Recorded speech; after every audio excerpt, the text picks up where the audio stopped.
When we're in love with someone, aminin man natin o hindi, kahit masakit o kahit alam mong kasinungalingan na lang, darating sa point na paniniwalaan mo kung ayun na lang ang makikita mong paraan para wag lang siyang mawala. Nagtagal kami ni Benny ng 6 na taon. Sa 6 na taon na yon, naramdaman kong mahal niya ako.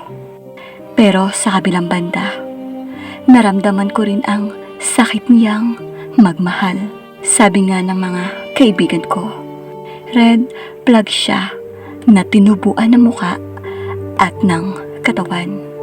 Love, iinom kami ng mga barkada ko. Okay lang ba? May babae kaming kasama, pero kaibigan lang naman.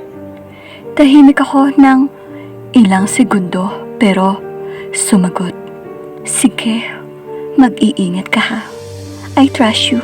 Sabi nga nila, pagbawalan mo man o pagluwagan, gagawa sila ng paraan kung gugustuhin nila. Kahit ang kapalit ay yung masaktan ka. Hindi ako mahigpit sa kanya. Nirerespeto ko yung freedom ng boyfriend ko para sa friends at ibang bagay na gusto niya. May tiwala ako. Tiwala na hindi niya sasayangin yung tiwalang binigay ko. But love is also unfair. Pwede ba kaming lumabas ng mga kaibigan ko? Paalam ko sa kanya nung magkita kami. Sino naman yung mga kasama mo? May lalaki? Alam mo, ang landi mo rin nino, huwag kang sumama. Mali ko bang may kalandian ka dun? Isa pa, ang pangit kasama ng mga kaibigan mo. Uudyukan ka lang ng mga yun. Pinigilan kong umiyak.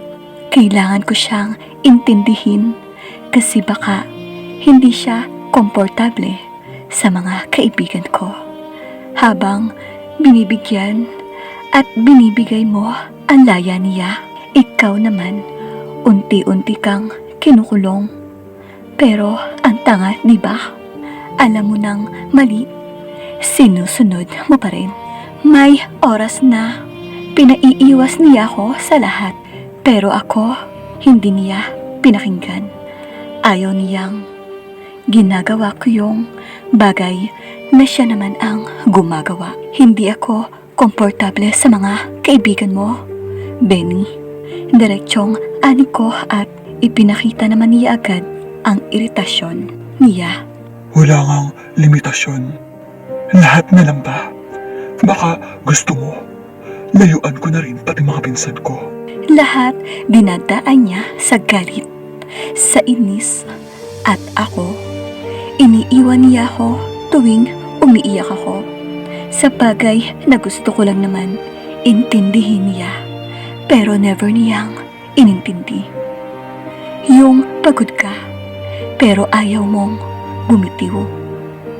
Baka pwede pa, baka magbago pa, baka bumalik yung taong minahal mo nung una. Baka maramdaman mo ulit yung mga pinangako niya. Baka lang, baka naman, baka pwede pa. Tapos darating sa puntong aware ka, pero pinipilit mong magbulag-bulagan.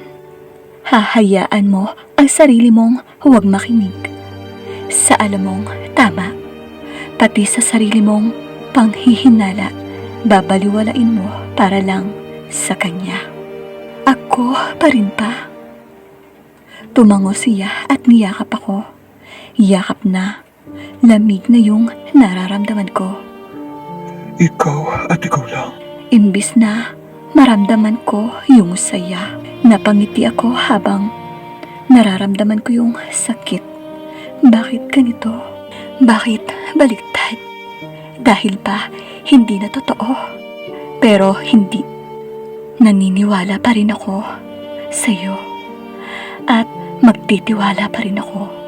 Pero totoo nga, as sabi nila, habang gumagawa ka ng paraan para hindi tingnan at magising sa katotohanan, gagawa ng paraan ang tadhana para magkusa kang bumitiw at bitiwan yung dapat na matagal mo nang hindi pinaglaban.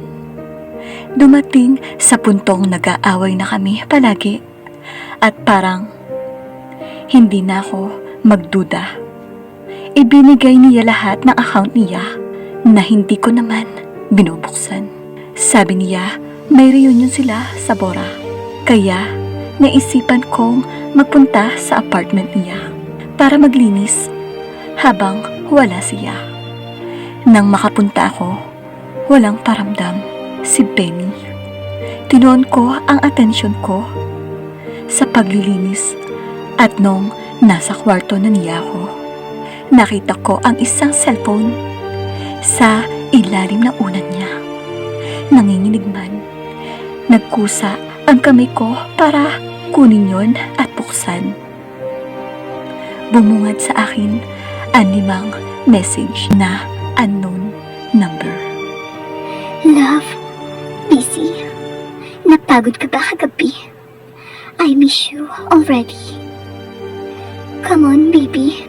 Hindi mo pa ba nasend ko na sa'yo ang video ko. I hope makatulong para mawala ang stress mo. Oh, honey. Ang ganda nung bouquet ng flower. Thank you so much. I love you. Love, hindi na ako dinatnan. Mukhang buntis ako. Hindi ko na kinaya. Kaya nilagay ko ang cellphone ni Benny sa kama at hinayaan ang sarili ko na umiyak. Hindi nag-sink in. Pero nung lumipas ang ilang minuto, nanginginig man ang mga kamay ko, ay tinawagan ko siya. 4 na beses kong sinubukang tawagan bago ito sinagot. Love, hi. Masayang bati niya. Napahawak ako sa bibig ko, parang mapigilan ang paghikbi. Paano ko nagawang tawagin sa tinatawag mo na ngayon sa iba? Kinalma ko ang sarili ko at sumagot. Hey, love, I miss you. Nag-e-enjoy ka ba? Nasaan ka? I miss you more. I love you so much. Always remember that. Mahal na mahal kita. Hindi ko kayang mawala ka. Ikaw lang. Ikaw pa rin. Hindi ko mapigilan ang paghikbi ko dahil parang sinusuntok ang dibdib ko sa sakit. Hindi niya sinagot ang tanong ko. Mahal kita, Benny. Mahal na mahal kita. Ako pa rin ba talaga? Natahimik siya nang lumakas ng kaunti ang pag-iyak ko na pilit kong pinipigilan pero hindi ko na nagawa. Mahal, makinig ka. Ikaw lang. Ikaw pa rin at magiging ikaw lang palagi. Napapikit ako at inilayo ko ang cellphone sa akin. Tsaka ko hinayaan ang sarili kong umiyak ng tahimik. Niloud speaker ko yon. Kaya narinig ko siyang tinatawag ako. Naririnig ko yung mga matatamis na salitang minsan ko na ring